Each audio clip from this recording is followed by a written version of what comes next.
Yeah, thank you for joining us for getting involved in environmental service learning. I'm Marcus Penny with the National Youth Leadership Council. We are very excited whenever we have a chance to offer these partner webinars with people that we work with across the service learning field. And today we have a presentation from Liz Henry from Earthforce.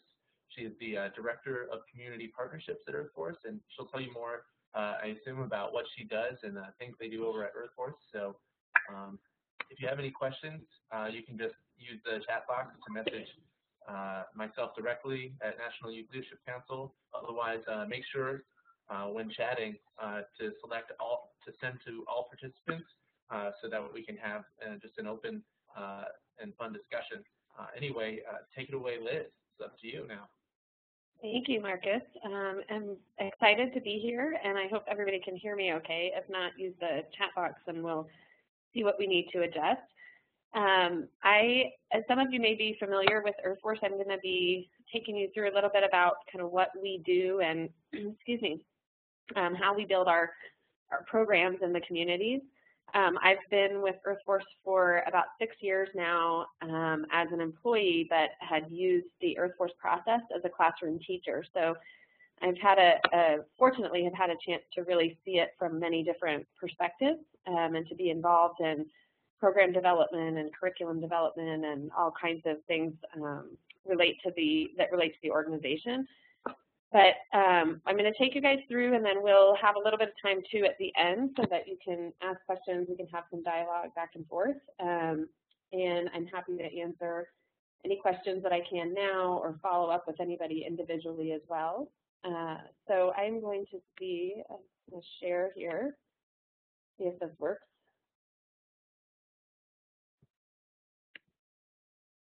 Okay, can you guys all see the web browser?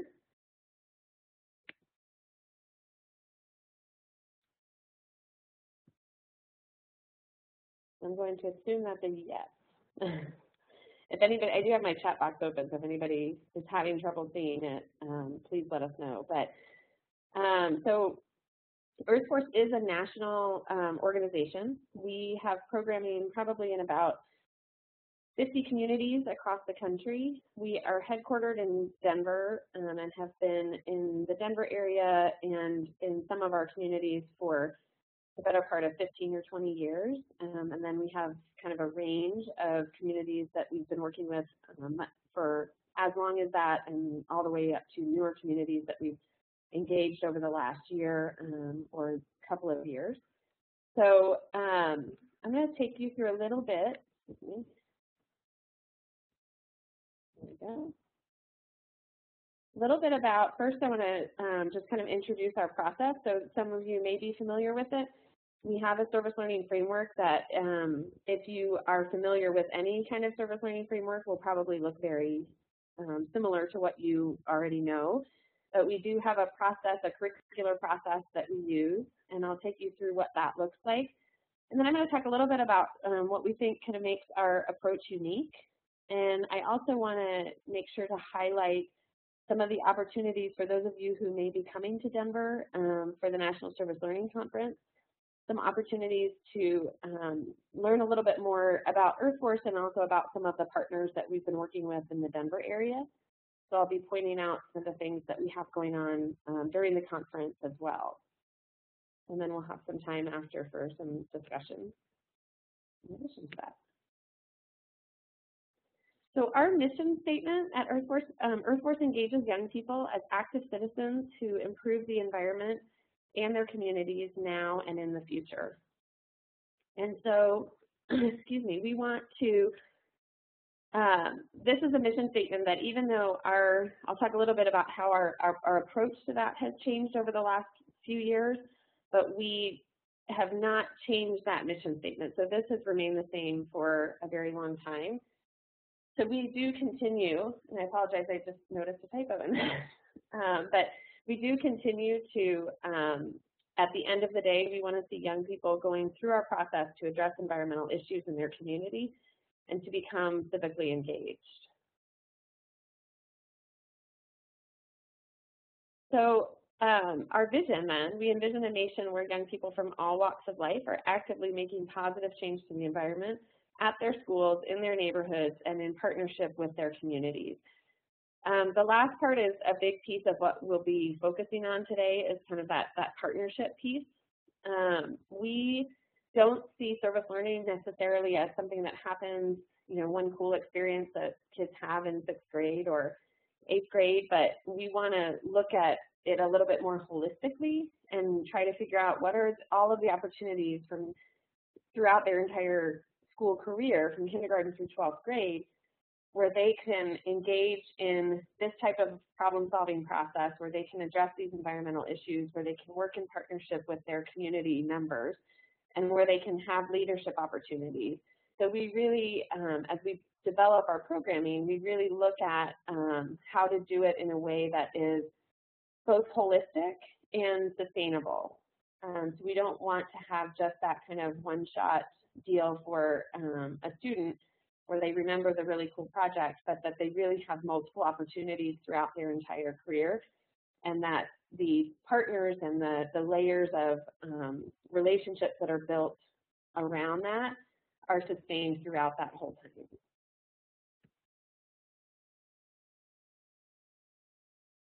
So how do we do this?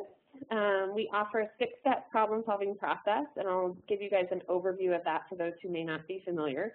That's delivered through cutting-edge professional development. So we do spend a lot of time as program staff conducting professional development and building partnerships. I mean, I would say those are kind of the 2 primary roles of our program staff are conducting the professional development for both educators and partners, and supporting them as well in the communities, and then the relationship building.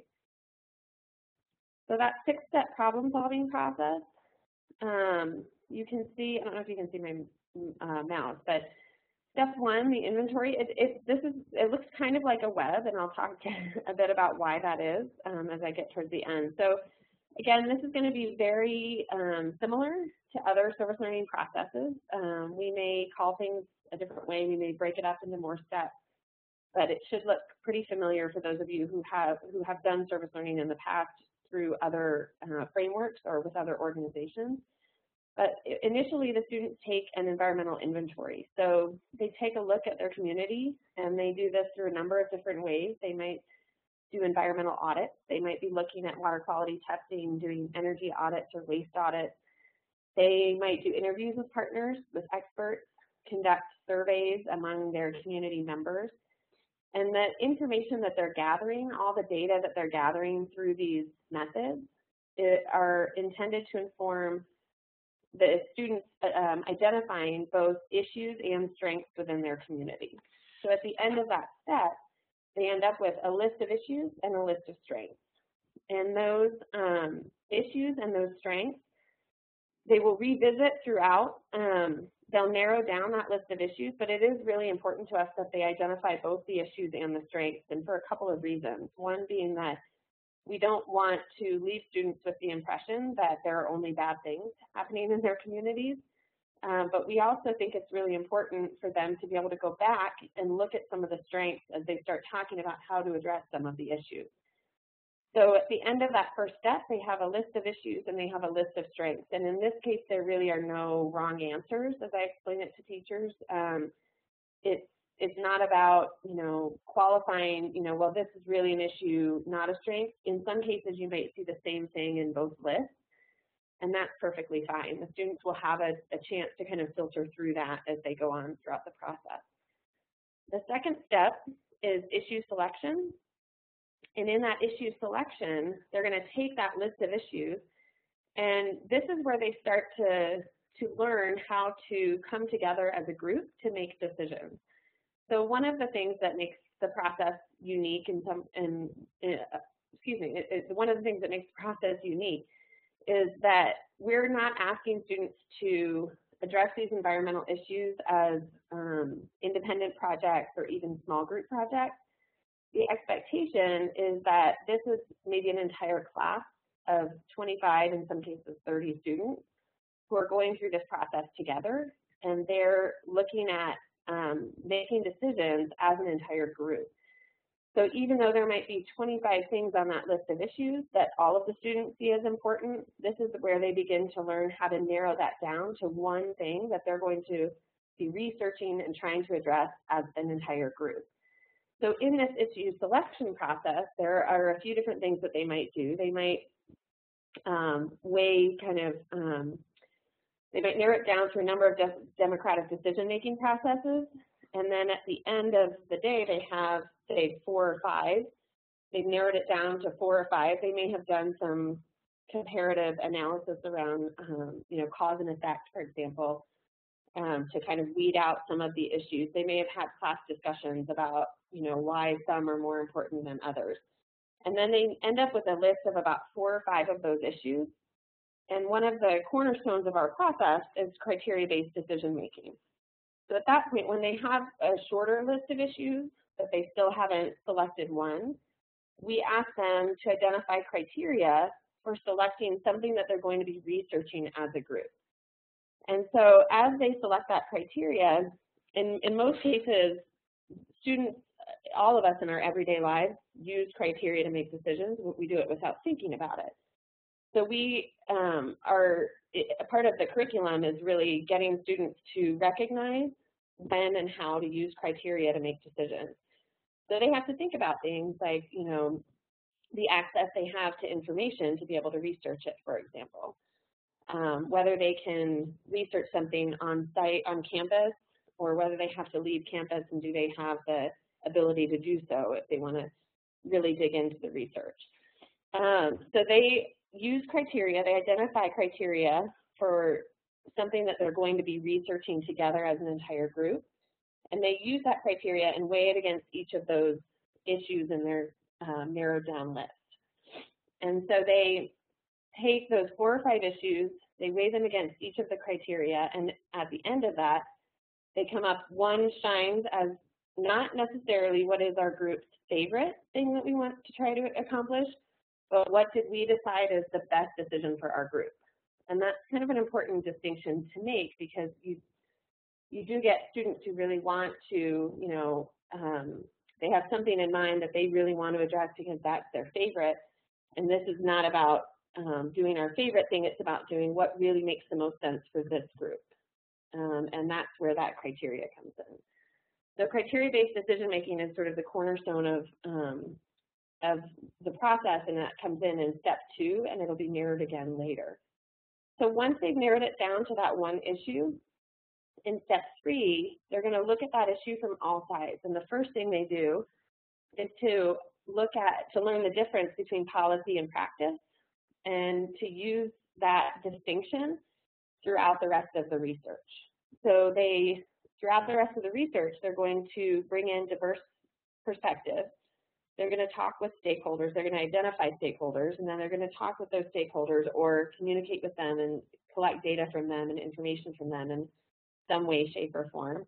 But we want them to be looking at all sides of an issue. So not just who's causing it, but who's affected by it, how long has it been happening in this community, is it happening in another community as well? And if not, then is there a difference between the two? So they can start to compare. In some cases, this is a great opportunity for students to examine potential environmental justice issues, for example. They are looking at who has done something to try to address this issue in the past, who might have some information that could be relevant to us trying to come up with a strategy. So all of these different things they're kind of going about in step 3. And I should mention too that all of these really are student driven. So it is them trying to figure out how are we going to collect this information. So they kind of come up with the list of, the questions they want to know, the stakeholders they want to talk to, and then they have to sort of plan out how are we going to collect that information. So then they have this wealth of research. They know this issue from all sides. They've heard from various perspectives. And at the end of step 3, they're asked to identify a policy or a practice that they want to try to impact. So once they've done that research, the reason we start with that distinction between policy and practice is because at the end of that step, they're then asked to define, this is the policy I want to change, or this is the practice that we want to change. And In some cases, they may be trying to impact both, but we do want them to understand that distinction. So once they identify that policy or practice, they move into the fourth step around strategy selection. They create a project goal. And once they create that goal that has to do with the policy or practice they've identified, they start to brainstorm some strategies for achieving that goal. And then that decision-making process that I explained in step 2 comes into play again in step 4. So this time, instead of choosing an issue, instead of identifying criteria to choose something they're going to research, they're going to identify criteria again, but criteria that will help them select a strategy that makes sense for their group to implement. So this time the criteria might look a little bit different. They might be thinking about things like funding, for example. You know, we have a $150 mini grant, so we have some resources to be able to implement a project. Or we have no resources, financial resources to implement a project. You know, we have the support of the partners that we've worked with to be able to implement the strategy. We have, you know, 4 class sessions within which we have to implement the strategy. So it needs to be something where they're considering maybe time. So the strategy selection criteria looks a little bit different than the issue selection criteria, but the students do get to mirror that process again. They use it to narrow that list of strategies down, again, to the one that is not necessarily everybody's favorite, but again, what makes the most sense for our group. And everybody has had a say in identifying those criteria. Step 5, once they narrow that down and they select a strategy that makes the most sense for their group, step 5 is creating and implementing an action plan. So they take that strategy, they break it down into the tasks and, you know, what needs to happen. They break into committees, they implement their action plan. And then in step 6, it's really kind of a process reflection. There are a few things that happen in step 6, one of which is process reflection. Another is sort of taking the project public. You know, how do we talk about what we've done? And the third component is really looking forward. So how are we really intentional about sustainability of this project? So if we're in 5th grade and we're going off to middle school and we've started a school garden, for example, what happens next year? Who's responsible for that? So we want students to be really thoughtful about how these projects are maintained as they go. The arrows kind of back and forth are meant to represent that at any point along this process, students may need to revisit one of the other steps. So they may select an issue and they may get into the research and realize that either it's much larger than they thought or they've run into some kind of barrier and they need to go back to their list of issues and select a different one. Same thing could happen that they select a strategy. Probably one of the more common things that happens is that students select a strategy, maybe, let's say for a school policy change. And then they take it to the administrators who then don't buy into it.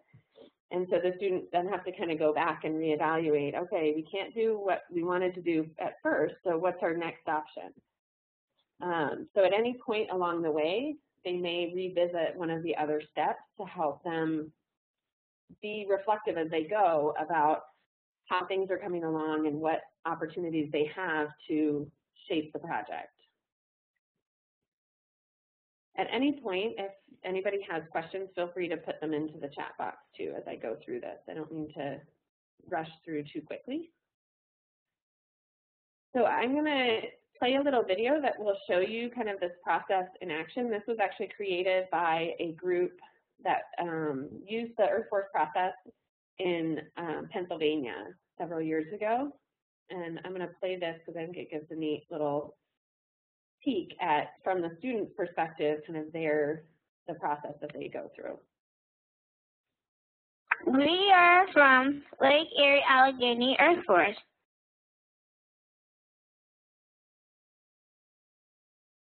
Which is here in Pennsylvania. In Earthforce, we work to improve the environment in our community. Kids like us can make a difference. To make change, we follow 6 steps. Step 1, Community Environmental Inventory. In this step, we look around our community and make a list of the strengths and problems we see.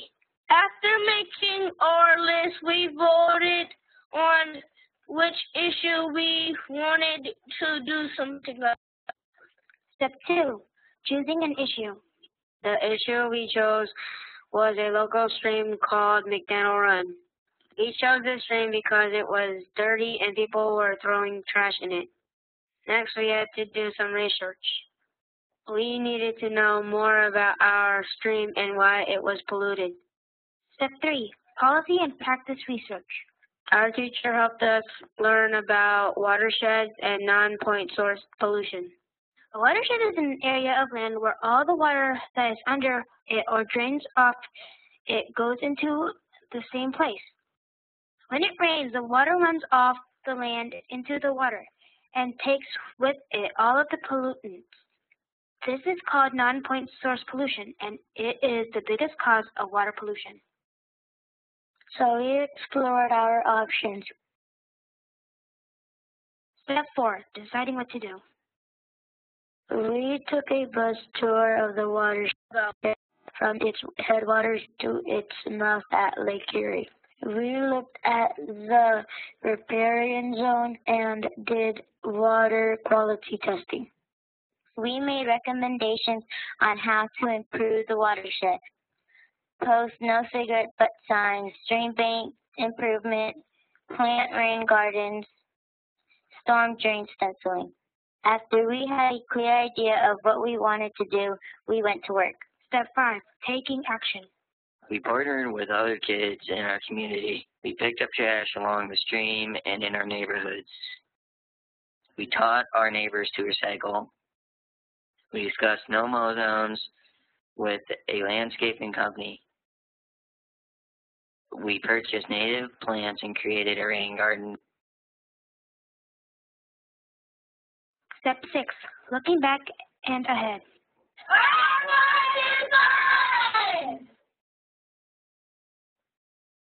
So that was, I think that project actually was over a couple years' time in an after-school or an out-of-school time program.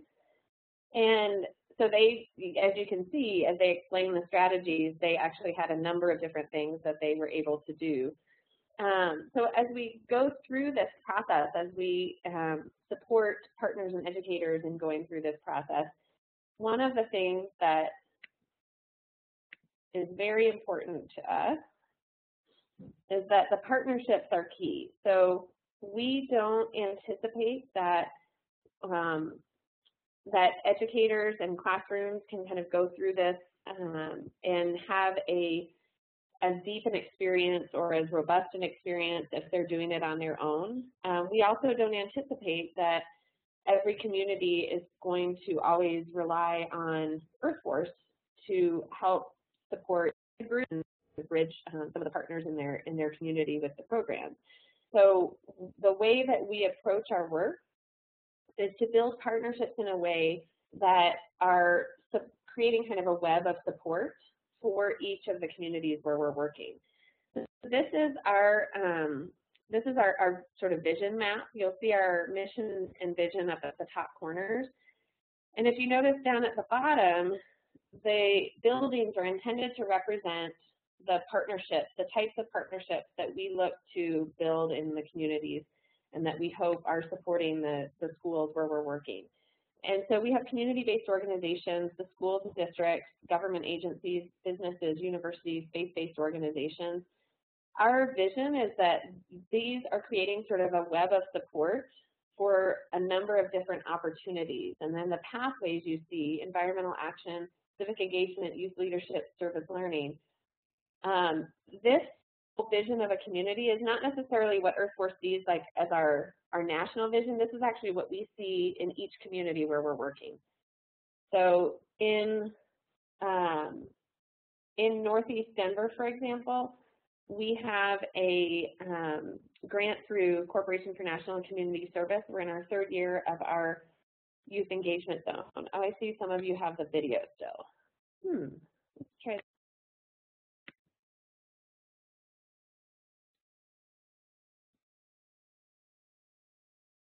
Oh, okay, sorry, the video is still playing. Okay.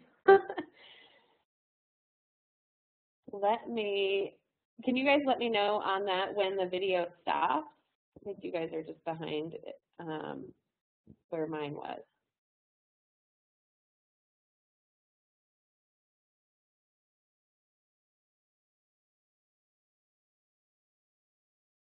Okay, so the video has stopped. So if okay, can you guys see this now? The partnership key? All right. Thank you. Sorry about the technical difficulties, but thank you for pointing those out. Okay, so partnerships are key to all of this. The kids in the video talked a little bit about some of the partnerships that they had worked with, some of the partners they had worked with in coming up with their strategies and trying to address those issues. And now here, hopefully you guys can all see the vision map. So I'll start over on that piece. So the bottom of the map represents the types of partners that we want to engage in the communities, and you can see all the different categories. So we really want this kind of diverse network of support. And then the pathways at the top are all the things that we want to see kids engaged in doing as they go through their K-12 career, really. So environmental action, civic engagement, youth leadership, service learning. So it's not all about just doing that Earthforce process every single time, but through those partners, we find leadership opportunities. And those leadership opportunities are somehow connected to, say, the service learning that the students have done in another class or in another year. There are environmental issues that are being addressed in that community that sometimes create legacy projects, for example, in a particular community. So one example, and what I was saying before you guys were able to catch up, was that this vision is not necessarily what we see for like our vision of an entire country of people engaged in this programming. This is the vision we see for every community where we work.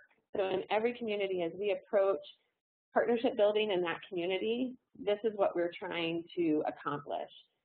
And so one example of that is we do have a youth engagement zone grant through Corporation for National and Community Service.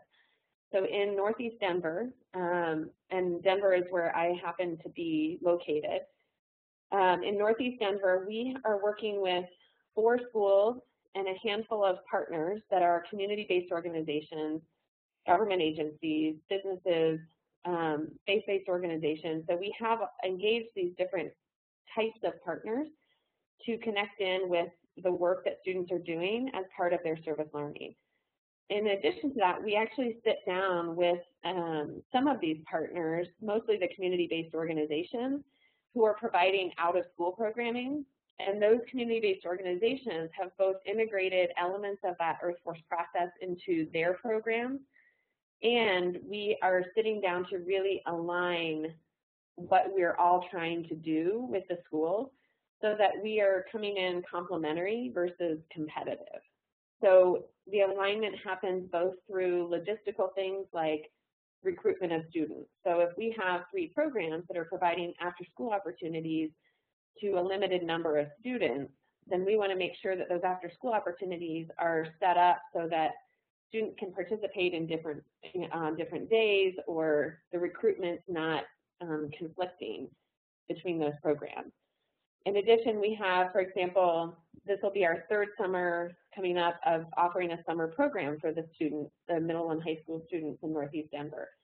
And we are working with those partners that are providing the direct services to say, okay, if one partner is providing the service learning process with an entrepreneurial lens, which one of our partners does, and another partner wants to take elements of that entrepreneurial lens and go deeper, those 2 programs are going to sit down and figure out, again, how to complement each other versus offering the same thing or being competitive. So our vision here is really about how we all kind of come together and align what we're already doing for the benefit of the students, and that service learning thread and that process kind of provides the students with this opportunity to engage again and again with all of these various partners as they go throughout their educational career. So this is kind of the meat of our programming, is trying to accomplish this type of a vision in each of the communities where we're working. We also have other ways that we have been more recently engaging, supporting, and deepening the relationships that we have with the partners and with the educators. And I just want to give a quick overview of two of those things. So one is our Next Steps Institute, and then the other is called Green Schools Connect, and I'll talk about them separately. But Next Steps Institute is a STEM-focused professional development opportunity that has actually been around for a number of years, and Earthforce recently merged with Next Steps to embed the STEM professional development into what we're doing and what we offer to our partners and our educators in our communities. And so there are national and regional opportunities for teachers, district professionals, science curriculum coordinators to come together and look at STEM best practices and really take their professional development to the next step or to a deeper level. Through those professional development, there's these institutes, these Next Steps Institutes. They share experiences and expertise. They share best practices. They learn models from nationally recognized leaders, and they create and strengthen their own district STEM or school STEM strategic plans. So they really leave with a very intentional focus. And this also supports the STEM-based service learning that is happening in our communities where we're already working. So we do have a Next Steps Institute. The next one is actually in Charleston in the fall. So I'm happy to share more details on that. I will send out the link to this, and then I'll send out a couple of other links, like the Next Steps website will be in there as well, so that you guys can get a little bit more information about that. So we have some additional kind of deeper support for STEM-based service learning through our Next Steps Institute and the relationships that we have there. And then Green Schools Connect is a newer opportunity for Earthforce, where we have uncommon collaboratives working to accelerate the implementation of sustainable practices in schools and districts. So we took a look at, over the years, all of those different types of partners that we've been working with, all of the different types of partners that students have been engaged with, and we realized how siloed and kind of disparate the work around sustainability in schools is. And so Green Schools Connect is our effort to try to break down some of those silos and provide opportunities for people who may not otherwise sit at the same table to come together and really look at, again, how can we align our agendas, still meet the goals that we each have. So you might have, for example, somebody from Food and Nutrition Services sitting down with somebody from curriculum, sitting down with corporate partners and nonprofit and government partners to all sit and say, how do we look at sustainability in a school district as something that's systemic and not piecemeal or siloed? And what the result is then for our students, again, in the communities where we're working, is that they're then interacting with a network of support versus with these individual silos. And so we started off our Green Schools Connect efforts with an event in Denver in December. And we did have all of those various partners come together and had a wonderful experience really looking at what is happening in the field of green schools or sustainability in schools. We have a lot of corporate sustainability people who are really interested in both supporting the schools in terms of resources, but also really just sharing ideas on efficiencies and things that they've learned. And we have a lot of people who are interested in the youth engagement piece of it. So upcoming events that we have, our next one will be in Newark in May, and then we'll have an event in Washington, D.C., and one in Minneapolis, St. Paul area. So those 3 events we're sort of currently working on. And if anybody is in those areas, definitely reach out to me and we'd be happy to connect you in with what we have in the works in those regions. So Green Schools Connect is sort of another opportunity to engage partners in a bit of a different conversation, but again with the ultimate goal of having that stronger network of support that students are then connecting in with down the road. So you guys can use the chat box if you want, but I did want to throw a question out at this point. I know that everybody's coming from kind of a bit of a different background. Some of you are service learning practitioners. Some of you may just be exploring service learning as something that you want to look at doing. But I would love to kind of hear from some of you about what role partnerships play in your current work, and also what do high quality partnerships look like?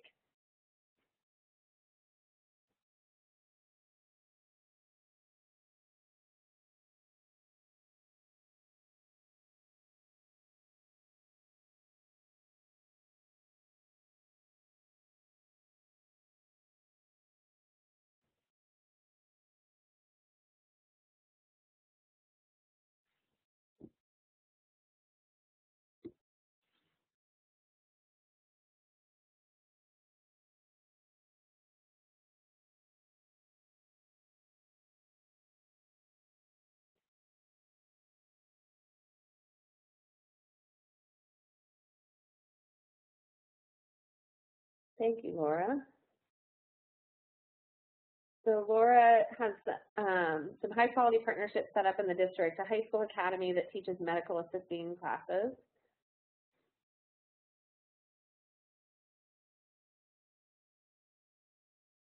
And I'll read Zoe's, and then Laura, if you can also then speak to what you see as the high quality, how you define the high quality partnership. So as you look at setting those up, you know, what makes it a high quality partnership and a sustainable one for that matter. And then Zoe, I work for a non-formal environmental education organization, providing science-based field experiences. Oh, that sounds fun.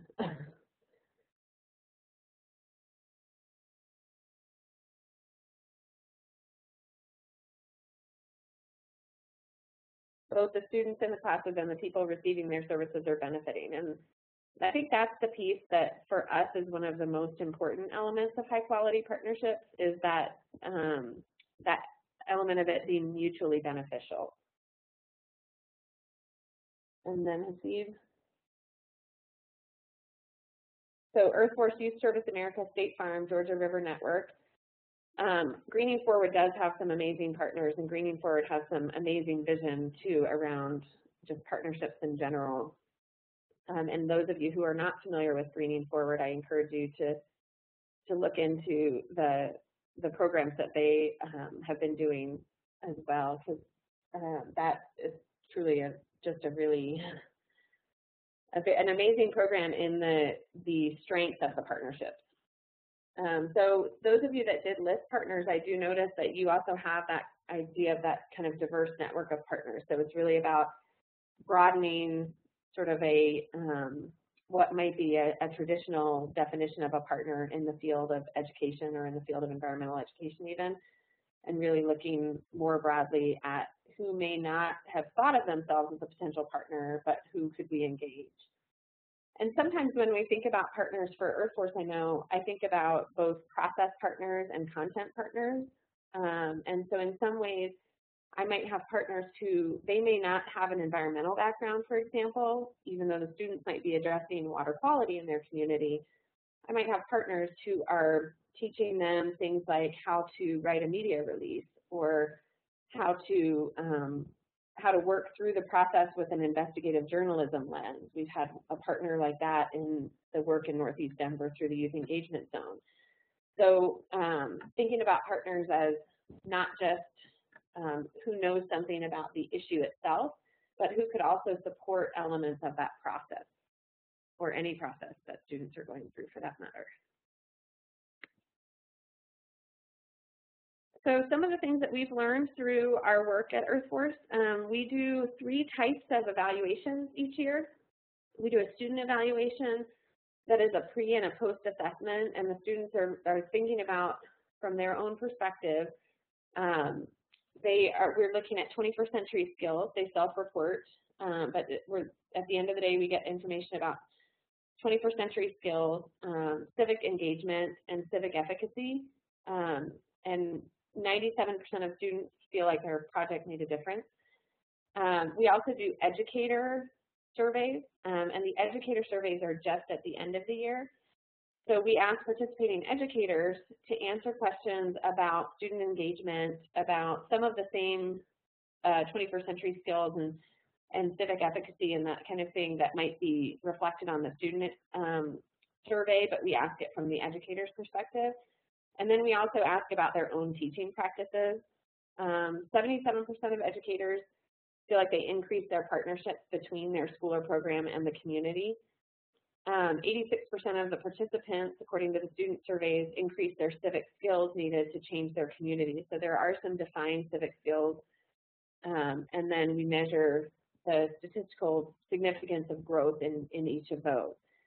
And the surveys, we partner with Brandeis University, and we have for the last probably 15 years, and we've seen pretty consistent results over that time. The community partner survey is the newest. I don't have the results from that because as we started to look at our communities in a more holistic way, we really realized the need for having the partners meaningfully reflect on their engagement in the process, their perspective of student growth and of the impact that the projects were having. So we've only just started this year asking for that information from the partners. And so that's being incorporated, but it's also through the relationships we have, the work that we have going on with Brandeis. So we now have sort of a trifold look at evaluation.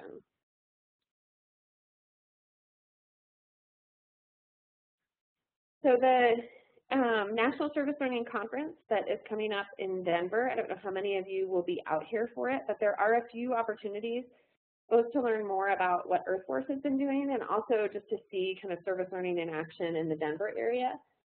So on Thursday the 14th, and I believe it's from 9 to 10:30, Alicia Hawkins is, and one of our partners here and one of our staff will be facilitating a workshop called Uncommon Collaborative, Partnerships that Influence Community. So it'll be going a little bit deeper into the partnership angle that we've been talking about today and how that impacts the work that we do and how we approach the work in that way. And then on Friday and Saturday, we've been working here at the local level with a foundation called Piton Foundation, and they have identified in Denver what they call the Children's Corridor, which is a kind of a series of communities throughout the Denver area that are lower income communities most impacted by social and environmental issues. And it just so happens that in a couple of those communities, Earthforce has been doing programming for a while. And so we've been working with Piton to put together a bus tour of two of those communities. Our Northeast Denver community where the Youth Engagement Zone work has been happening, and then also what we call Original Aurora, which is kind of the boundary between Denver and a neighboring community. And in those communities, there's going to be two bus tours, and participants are able to choose one or the other. And those bus tours will stop at various points in that community so that you get to know the community, you get to know some of the partners who've been supporting service learning in that community, and you get to know a little bit about what the culture of the community is as well. And then on Saturday the 16th, also in partnership with Piton, we are hosting a day of service, both in those two communities and in a few of the others that are part of that Children's Corridor. So we have some volunteers and folks that are coming together to identify things that need to be done in these Children's Corridor communities, neighborhoods, and that will happen on March 16th as part of a larger day of service that is in partnership with Piton and with NYLC. So those of you who might be coming to Denver for the conference, we would love to see you at any or all of these opportunities, meet in person, get to know the work a little bit more. and also have you have an opportunity to share some more about what you're doing in your own scope of work too. And then just back to the map that, you know, again, just reinforcing that this is kind of what we want to see in each of the communities where we're working, and that we hope that by providing this sort of network of partners, those partners are able to support the work that's happening along those pathways in a way that is sustainable, and that we, you know, envision working ourselves out of these communities essentially. That we can build these partnerships in a way that they become so much a part of what's happening in the schools, what's happening in the service learning process, that eventually they're all supporting each other and Earthforce is sort of taking a back seat. So, so we do have a little bit of time left, and I wanted to make sure to have some time for you guys to ask questions. I do have contact information, and I wanted to point out that I have both myself and Alicia, who I mentioned would be facilitating the conference session. I will not be at the conference, and I am scheduled to be going on medical leave soon, so I just wanted to make sure that if people have follow-up questions, Alicia's probably a better person to connect with. She'll be at the conference and facilitating that session, but she's also available at any point if you're not coming or if you have questions outside of that and you want to follow up for more information. Definitely note her information.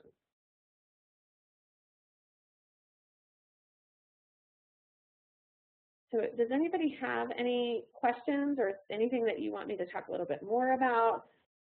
Anything that you want to share from the work that you're doing?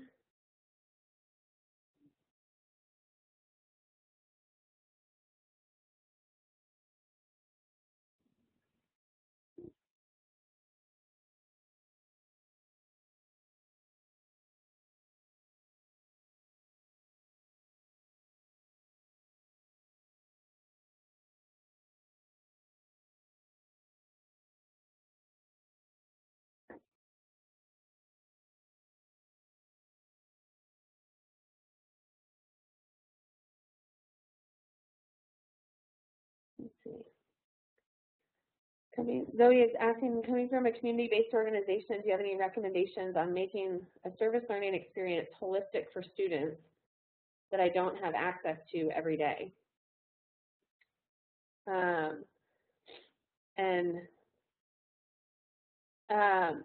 So Zoe, and you're welcome to take yourself off of mute too, if you want to share a little bit about kind of what your situation is.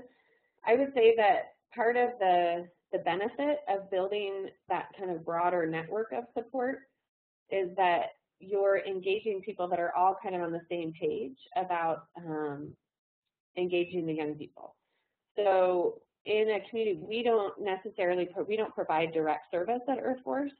Our support is primarily for partners and also for educators. And so we don't see students every day, but we try to build those partnerships in a way where we're pulling these people together under the same kind of umbrella of everybody wanting to meaningfully engage the youth.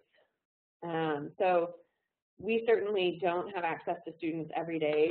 We have less and less access to students, I would say a less direct access year to year, because we sort of take a step further back and work more with partners even, and slightly less with the educators. But those partners are then supporting the educators who are supporting the students. So I think one thing is to really know what you're trying to achieve, know what your goals are around that youth engagement, and then bringing people in to come together around those goals and figure out how their own missions, their own organizations, their own goals align with that, so that they can also support each other. Because if you can get everybody kind of on the same page, then when you don't have access to them every day, or when you have less direct access, I guess, you can certainly rely on that common goal and everybody working towards that. Colleen is asking, any tips on how to connect schools and partners?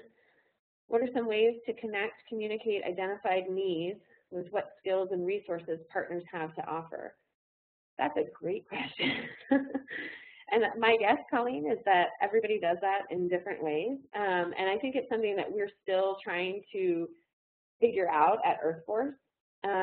So at Earthforce, we, in fact, this year, we are working really hard on trying to, what we would say, operationalize how we build partnerships internally. So we're trying to make sure that as we have new staff that come on, that we have some sort of logical system for how, roughly, for how partnerships are built. And part of that is probably looking at the connecting the needs and the skills. But I would say that in our process, a lot of what happens is that might come through the students identifying what they need. We've seen some of the stronger partnerships built out of students saying, you know, this is what we're working on, this is what we need to know about, and then reaching out directly to the partners themselves. So that is something that I probably didn't mention as they go through that process and there's this overlay of engaging partners. We really want the students to be the ones building those relationships. It doesn't make sense for Earthforce to hold all of those relationships and for people to have to go through us to get those partners. So in part, that answer comes from what the students have identified as needs. And then in part, I think as program staff, you know, we meet people. I'll use that example I mentioned earlier about the investigative journalism. There's an investigative journalism nonprofit. I just happened to meet somebody who said, this is, you know, how we do investigative journalism. And I said, wow, that sounds really similar to the process that students go through. Is there a way that we could try to combine these two things so that as students are researching issues, they're not just coming up with a project story at the end, but they're actually coming up with an investigative journalism report. And so those, I think just as program staff, sometimes we identify those opportunities through getting to know what those partners do. And I think that building those authentic relationships, so earlier we were talking about the mutually beneficial partnership, building those authentic relationships is a huge part of that, because if I really understand what she's trying to accomplish, I can much easier figure out whether there's some kind of connection, as random as it may be. So schools and partners also need to build those authentic relationships. And sometimes it doesn't start with a direct need. It starts with just a classroom visit. It starts with somebody who comes in to just talk about, you know, water quality. I'll go back to that example, but who just comes in to talk about that. And then as they build that relationship with the school, other opportunities kind of launch from that. And I would say too that the one thing that we've pushed, that we've been pretty consistent about at Earthforce over the years, no matter whether we've changed our approach or not, we always at the end of the day are asking the partners, how can young people be involved? And the more that we ask the question, the more that partners who may not see themselves as working with young people, like government agencies are a great example of that. We have government agencies that we've partnered with over the years, from, you know, EPA to local city government agencies. And over the years, they have really come around to understanding the role that young people have. And, you know, now we've got students who are recreating tests to collect data that will inform what happens in certain government agencies around water quality. And so really making sure that we just stay consistent, even if they start as a small invested partner, that we continue to look for the ways that those two groups of people can kind of complement each other. And then Laura's asking, how does the program start? A request from the school or the community as something that community as a whole will identify, or do we enter and try to start from scratch? And I would say that all of the above have happened. Sometimes sometimes they're grant-based. Sometimes we do have a school who contacts us. Sometimes it comes from a partner. You know, we meet somebody at an NYLC conference, for example, who is working in a community and who says this might really align well with what we're trying to accomplish, or it might start with a district. But any of those that do happen, and I'll use the school as an example. So if we have a school that contacts us, because I'll go just back to that vision again. If we have one school that contacts us and says, we want to do your program, my first question to them, I say, wonderful, that's great. What else is going on in your community? And I kind of start my own inventory. So if you think about our 6-step process, I'll do my own inventory about what are the opportunities in that community to really build out this broader vision. Because we know that that one school, one time, one teacher opportunity is going to be cool for 25 kids for a year, but it's not going to engage them in a way that they feel like they are lifelong contributors in a meaningful way to their own community. And so I try to start to build out from there. Who do you already work with? What are the other schools in your feeder pattern?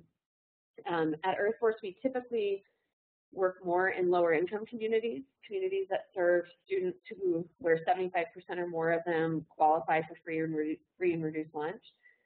And so sometimes that is sort of an initial question that we might ask, is just the demographics of the community and making sure that that's in line with where we're trying to work. Although our trainings are typically open to anybody, that level of support and partner engagement, we really focus on the lower income communities. And sometimes, like I said, they start from grants, and that can be a good thing and it can be a challenge. So when we start by having identified a geographic area, sometimes that does present its own challenge, and that, when you start something with funds on the table, for example, and then you're trying to engage partners, it's just a very different conversation than when you're all just kind of having a what-if conversation about, wouldn't it be cool if we could all come together for the benefit of youth engagement, and what would that look like? And people tend to be able to kind of align their interests a little bit more easily when you're starting with the what-if conversation than when you're starting with the, we have this much money to distribute between this many organizations kind of thing. And sometimes we do get the community to kind of request, or we build a relationship with one person in the community who I say, this is our vision. I go through that process. I go through this map. I say, this is what we want to see happen. And they take off and they go pull all the right people to the table. And they come back and say, here are the community-based organizations, here are the government agencies, here's the school district, let's all talk about what this could look like. So it happens all of those ways, and that is, again, one of the things that we're trying to sort of operationalize internally is, can we capture, even though it happens all those ways, can we capture some elements of the process that are consistent so that as we have new people come into the organization, even just from an internal professional development perspective, that we are giving them the tools they need to be able to really understand how to develop those relationships. And sometimes how to identify kind of when to walk away. And I think that's important to keep in mind too, is that sometimes we get into it and we realize that for whatever reason, it's not moving along as efficiently or as effectively as we'd like it to, and we need to have some tools that allow us to be reflective and say, okay, is this worth the investment, or do we need to kind of step back and reevaluate, or is this the right community, or any of those questions? So that's also kind of what we're trying to get at.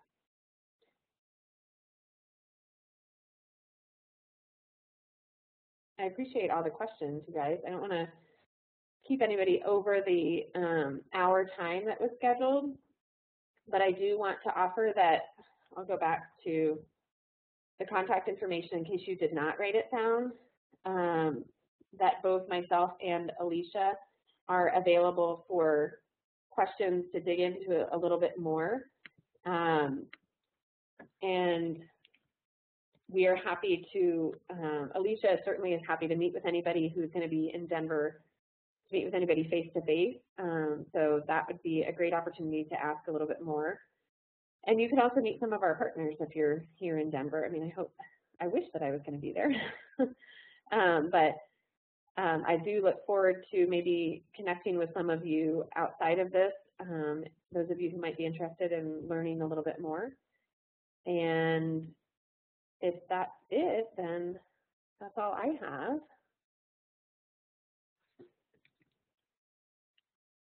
I really appreciate your time and your participation.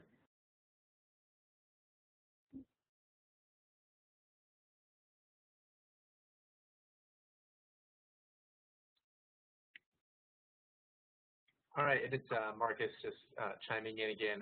We're going to be following up with everyone who was on the webinar today with information. So if you haven't gotten this contact information down, we'll make sure to get that to you, as well as a link to a recorded version of today's webinar and link to some of the things that were mentioned during the presentation today. So we should have all of that. So thank you, Liz. Thank you.